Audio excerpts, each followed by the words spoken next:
जिस तरीके से टीटीपी एक तरफ से हमलावर है, दूसरी तरफ से बीएलए लगातार हमले बरसा रहा है, ऐसे में पाकिस्तान क्यों नहीं रूट कॉज पर काम करता? क्योंकि देखिए, कोई भी देश आंतरिक कलह नहीं चाहता, कोई भी देश चाहेगा कि अंदर ही अंदर शांति बनी रहे। लेकिन जिस तरीके से ये हमले बढ़ते चले जा रहे हैं, ऐसे में रूट कॉज पर काम करना बेहद जरूरी है।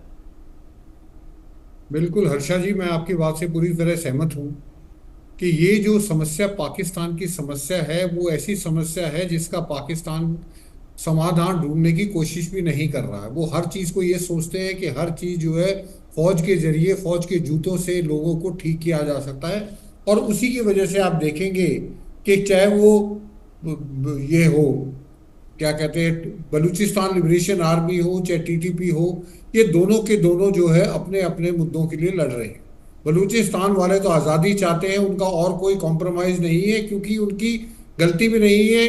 बलूचिस्तान पाकिस्तान का सबसे बड़ा प्रांत है, सबसे ज़्यादा वहाँ पे जो है मिनरल्स हैं, खनिज की खाने हैं, लेकिन सबसे गरीब जो है वो सूबा है पूरे पूरे पाकिस्तान में। जितना भी पैसा बलूचिस्तान से कमाया जाता है वो सारा का सारा पैसा जो है पंजाब में लगाया जाता है, क्योंकि पाकिस्तानी सरकार, पाकिस्तानी फौज को सिर्फ पंजाब दिखाई देता है, बाकी पाकिस्तान नहीं दिखाई देता है, जिसकी वजह से वहाँ पे इंटरनल प्रॉब्लम है। और लोग जो है, अब ये बलूचिस्तान में तो लोगों को जो है उठा लिया जाता है। उनके बाद जो अभी जो एक बिल पास किया है, अमेंडमेंट एक्ट पास किया है बलूचिस्तान के असेंबली में, उसके मुताबिक आप किसी को भी 3 महीने के लिए उठा सकते हैं और कोर्ट में पेश करने की भी जरूरत नहीं है। तो इससे जो है, जो रूट कॉज जिसकी आप बात कर रहे हैं, पाकिस्तान की प्रॉब्लम ये है, वो कभी भी उसने रूट कॉज को दूर करने की कोशिश नहीं की। और यही वजह थी कि 1971 में ईस्ट पाकिस्तान से अलग हो गया और बांग्लादेश बन गया। और यही सूरत हाल आगे आने वाले समय में बलूचिस्तान के साथ भी हो सकती है। अब रही खैबर पख्तूनवा की बात, वहां पे जो ये टीटीपी के लड़ाके हैं, अफगान के तकरीबन 8-9 लाख जो है रेफ्यूजी पाकिस्तान में ठहरे हुए हैं। अब उनको जो है जबरदस्ती डिपोर्ट किया जा रहा है, उसकी वजह से वहां पे अशांति है। और जहां तक सवाल है असले का, बारूद का, वेपन्स का, उसकी कोई कमी नहीं है, क्योंकि अमेरिकन इतना छोड़ के गए हैं कि शायद पूरी दुनिया में अगर दहशतगर्दी फैलानी है तो अफगानिस्तान में इतने हथियार है कि पूरे दुनिया में दहशतगर्दी फैला सकते हैं। लेकिन एक चीज जो त्यागी साहब ने कही है, मैं उनसे बिल्कुल सहमत हूं कि ये जो टीटीपी है ये वहीं तक रहे तो ज्यादा अच्छा है, क्योंकि अगर ये टीटीपी का प्रभाव और ज्यादा बढ़ जाता है तो ये पूरब की तरफ बढ़ेगी और ये भारत को भी नुकसान आगे आने वाले समय में पहुंचा सकती है। तो हमको ये हमेशा इसके ऊपर नजर बनाए रखनी पड़ेगी, क्योंकि कोई भी आतंकवादी है वो किसी का नहीं है। आज वो पाकिस्तान में आतंक मचा रहा है, कल वो पाकिस्तान से आके कश्मीर में आतंक मचाएगा, बांग्लादेश में आतंक मचाएगा, म्यांमार तक जाएगा। तो ये जो दहशतगर्दी है, इसके लिए सब देशों को, जैसे ब्रिक्स में हमारे प्रधानमंत्री वहां गए, इस चीज का मुद्दा उठाया गया है कि क्रॉस बॉर्डर जो टेररिज्म है उसको बंद किया जाए। उसमें पाकिस्तान भी भुगत रहा है, ईरान भी भुगत रहा है, हम भी भुगत रहे, इजराइल भी। मतलब ये पूरा का पूरा अगर आप देखें, मिडिल ईस्ट और जो ये साउथ एशिया है, इसके अंदर जो दहशतगर्दी है वो पूरी की पूरी जो है इसी तरीके से फैली हुई है। तो इसके ऊपर हर देश को सख्त से सख्त कदम उठाने पड़ेंगे।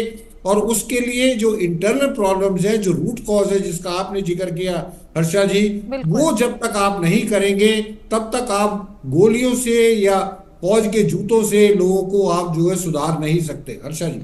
बिल्कुल संजीत जी, यहाँ विश्व पटल पर देखिए पाकिस्तान की किरकिरी भी किस तरीके से हो रही है और लोग आइडेंटिफाई भी कर रहे हैं तमाम प्रॉब्लम्स को। लेकिन इसी बीच जिस तरीके से यूएस ने समर्थन किया है, उसके बाद कहीं ना कहीं शह भी तो मिली है।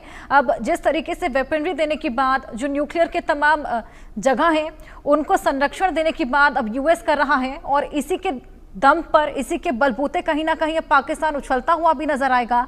टीपी त्यागी जी, अगर ताकत के बल के ऊपर ही विजय मिलनी होती तो पाकिस्तान के ताकत इस्तेमाल करने के बाद भी बांग्लादेश बन गया।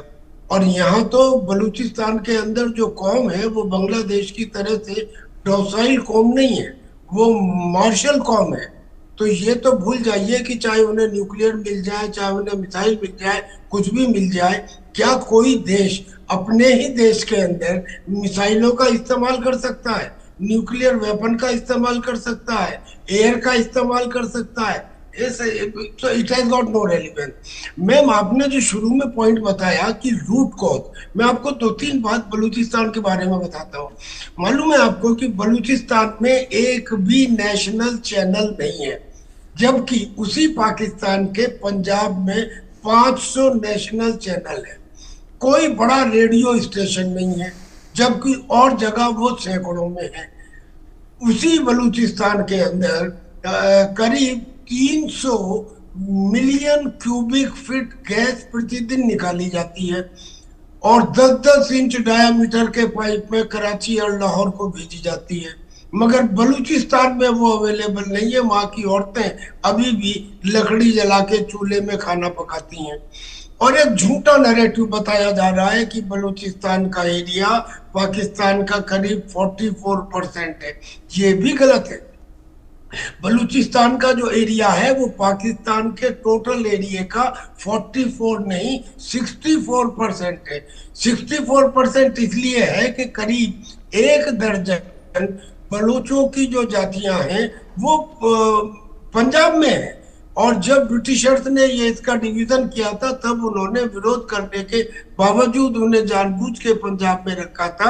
अब स्थिति ये है कि उनमें और बलूचिस्तान के लोगों में आपस में शादियां होती हैं, कल्चरल रिलेशन से आपस में मिलते जुलते हैं, और अगर उसे बुला ले तो ये 64% होता है। अब अगर 64% बलूचिस्तान है तो फिर क्या जरूरत है हिंदुस्तान की वो पाकिस्तान से कहे कि हमें अपना एयर स्पेस दो। अरे भाई, बलूचिस्तान का एयर स्पेस हमारे काम आएगा।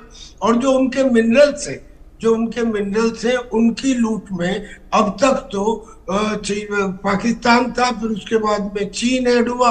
अब वो जो डोनाल्ड ट्रंप हैं जिन्हें हर जगह व्यापार दिखाई देता है, वो सपोर्ट ही पाकिस्तान को इसलिए कर रहे हैं ताकि उन्हें भी माइन एक्सट्रैक्शन का अपॉर्चुनिटी बलूचिस्तान में दी जाए। तो अगर किसी को हर कोई एक्सप्लॉइट करेगा तो फिर जब उसकी कमर और दीवार के बीच में कोई जगह नहीं रह जाएगी तो वो रिटेलिएट करेगा, और वो रिटेलिएट कर रहा है। और उसके रिटेलिएशन में अब राइट थिंकिंग पीपल को उनका साथ देना चाहिए।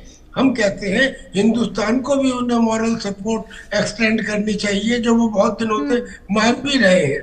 तो लिहाजा जो आपने भी बात बताई कि अमेरिका पाकिस्तान के नजदीक आ रहा, देखिए अमेरिका तो छोड़ ही नहीं सकता पाकिस्तान को।